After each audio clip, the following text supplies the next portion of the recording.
건강 365 포인트 쏙쏙. 우리가 꼭 알아야 할 부분들을 정리해드립니다.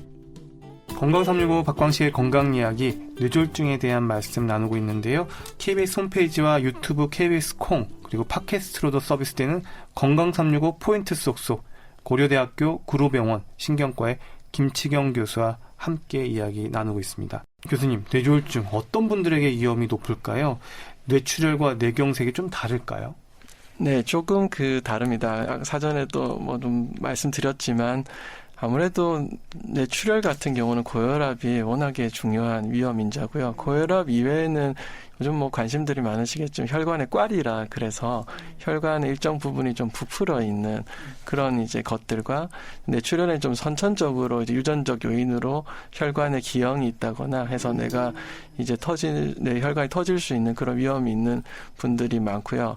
뇌경색 같은 경우는 소위 말하는 이제 동맥경화 라는 것의 위험 인자가 굉장히 중요한데, 아까 말씀드린 고혈압도 그렇지만 당뇨병, 고지혈증, 흡연, 이게 이제 동맥경화의 굉장히 주요한 위험 인자이기 때문에 뇌경색의 주요 위험 인자고요.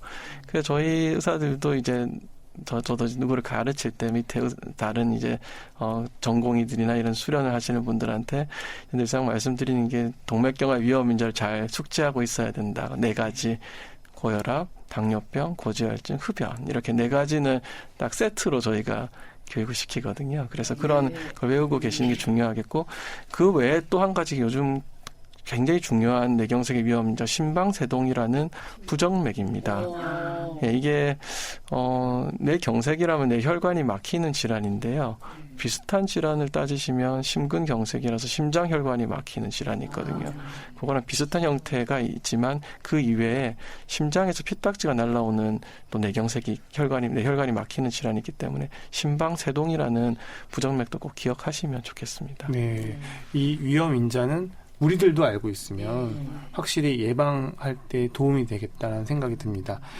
그리고 앞서서 살짝 얘기해 주신 부분 중에 뇌출혈과 관련한 위험 인자 중에 뇌혈관의 꽈리 모양으로 부풀어 오른 걸 얘기해 주셨는데요. 요즘에 건강검진으로 검사를 받는 경우들이 많다 보니까 뇌혈관의 꽈리를 발견하는 분들이 증상은 없는데 검진에서 발견한 분들이 계셔서 이게 몇 밀리냐 이런 걸 가지고 어떻게 해야 되느냐, 이 병원을 가야 될까 저 병원을 가야 될까 고민이 많던데요. 이건 좀 어떻게 접근하면 좋을까요? 네, 그게 이제 굉장히 어려운 결정이긴 합니다. 이제 뇌혈관 꽈리가 1cm, 그러니까 10mm를 넘어서면 치료를 해야 된다는 것은 거의 정설화돼 있기 때문에 그거는 별로 고민의 거리가 아닌데, 그건 굉장히 큰 편이거든요. 1cm라 10mm 정도 되는 것은 굉장히 큰 편이고, 그 외에 조금 이제 저희가 다시 돌이켜보면 7mm 정도 이상은 아마 치료를 해줘야 되겠다 라는 생각들을 요즘 하고 있고요. 거의 치료를 하는 걸로 지금 되어 있고요.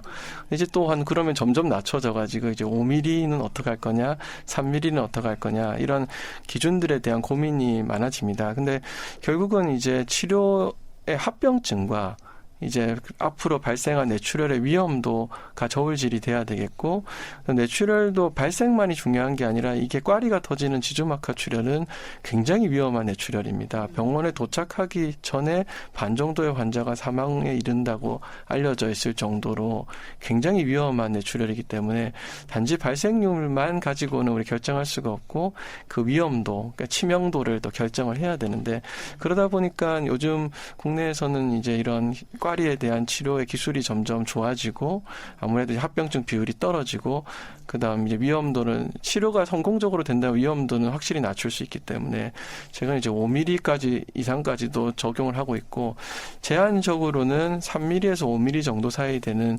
꽈리라도 특정한 MRI, 좀 특별한 MRI라든지 조영술 시술에서 위치라든지 환자의 위험 인자, 그리고 나이도 굉장히 중요합니다. 오히려 나이가 젊을수록 이게 출혈이 발생할 확률을 계산하는 거기 때문에 기대 여명이 길수록 출혈이 발생할 확률이 높아지기 때문에 그런 경우에 좀 제한적으로 또 충분히 상의를 하고 시술을 진행하는 경우가 있습니다. 그러니까 뇌혈관에 꽈리가 있다라는 거는 나중에 그 부풀어 오른 혈관 때문에 뇌출혈로 갈 가능성, 위험성이 있기 때문에 지금 예방적으로 치료를 해야 된다. 근데 그 기준이 자꾸 점점 이제 작아지고 있다. 뭐 이렇게 받아들이면 될까요? 그렇게 생각하시면 되겠습니다. 그 뇌혈관 꽈리의 위치도 중요한가요? 네, 위치도 이제 좀 출혈이 잘 생기는 위치라는 위치가 있습니다. 그래서 뭐 앞쪽 대뇌 교통 동맥이라든지 중대뇌 이름이 좀 어려운데요. 중대뇌 동맥의 분지 부분이 좀 그런 데 위치에 있으면 조금 더 터질 위험이 높다라고 생각을 하고 있거든요. 그래서 좀 더 위험한 위치가 있고 조금 안전한 위치도 있고 한데 그게 이제 제가 이제 몇 년 전에 그 미국에 있는 이제 학회에서도 작은 꽈리를 치료를 해야 될 거냐에 대해서 의사들끼리 저희 토론을 하는 그런 과정도 봤습니다. 이제 보고 결국은 이제 치료는 합병증이 전혀 없다 그러면 모든 사람을 다 치료해 드리는 게 도움이 되겠지만 이제 합병증 위험이 있기 때문에 미래의 위험과 현재의 합병증 위험을 잘 저울질해야 되는데 그 과정에서 본인의 선호도 이런 것도 굉장히 중요한 것 같아요. 그래서 이제 꽈리의 출혈의 위험인자 중에 가장 중요한 게 고혈압, 그러니까 혈압이 갑자기 치솟는 것과 흡연인데요. 그래서 뭔가 나는 굉장히 조심조심 사는 그런 거에 너무 어렵다. 나는 그래도 좀 과격한 운동도 난 하고 싶고 나는 그렇게 좀 한 번의 치료로 결정을 받고 싶다. 이런 걸 좀 더 선호하시는 분도 있고요. 어떤 분은 나는 그냥 그런 이제 한 번의 치료에 위험성이 있다면 좀 더 건강 관리를 내가 하면서 충분히 잘 이게 좀 관리를 하겠다 하시는 선호도도 있기 때문에 그런 것도 중요한 것 같습니다. 그럼 좀 복합적으로 고려해야 될 부분이네요. 그리고 뇌졸중에 있어서 예방에 있어서 혈액순환 개선제 도움이 될까요? 네, 굉장히 중요합니다. 그래서 뇌출혈은 완전히 반대겠죠. 터지는 거기 때문에 그런 다른 문제지만 뇌경색 혈관이 막히는 것에서는 혈액순환 개선제가 매우 중요하고 제일 중요한 약제다 할 수 있는데요.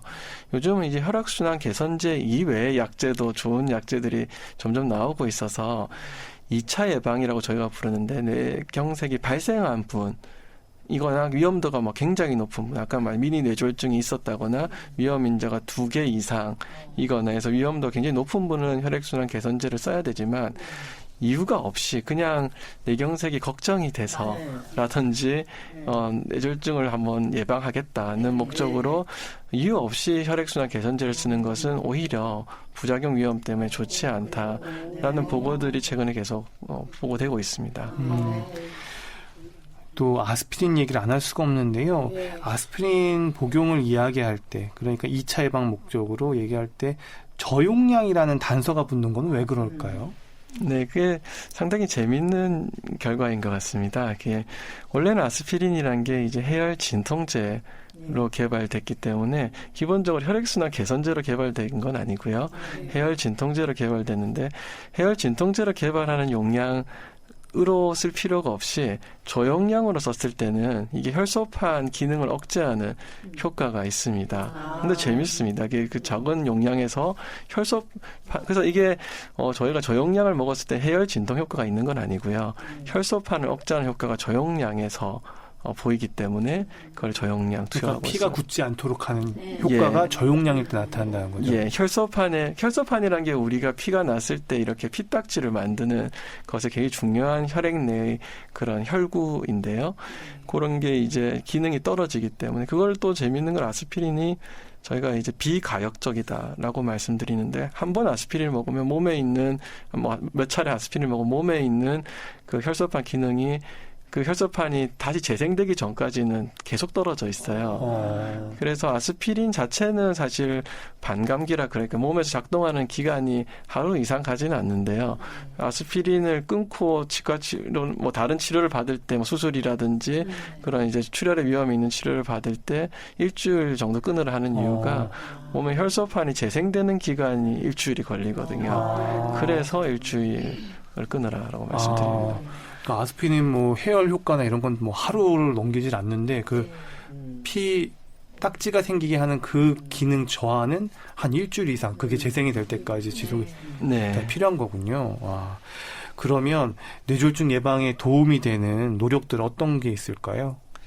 근데 기본적으로 위험 인자에 대해서는 잘 인지하시는 게 중요하겠고, 예방을 하기 위해서는 이게 생활 습관 병이다. 제가 이렇게 말씀을 많이 드리는데, 물론 이제 좀 젊은 사람의 유전적인 요인이나 이런 것에 의해서 발생하는 뇌졸중도 있지만, 많은 경우 이게 이제 70대 이후에 평생 이제 살아오신 생활 습관이 누적되어서 발생하는 경우가 많기 때문에, 그래서 뭐 앞으로 보통 제가 말씀드린 게 앞으로 20년 내지 30년 후를 바라보고 지금 생활을 하셔야 되기 때문에 쉬운 일은 아니지만, 평소에 뭐 어찌 보면 당연한 이야기지만 규칙적인 운동을 하고 균형 잡힌 식단을 가지고요. 그럼 당연히 흡연은 하면 안 되는 거고요.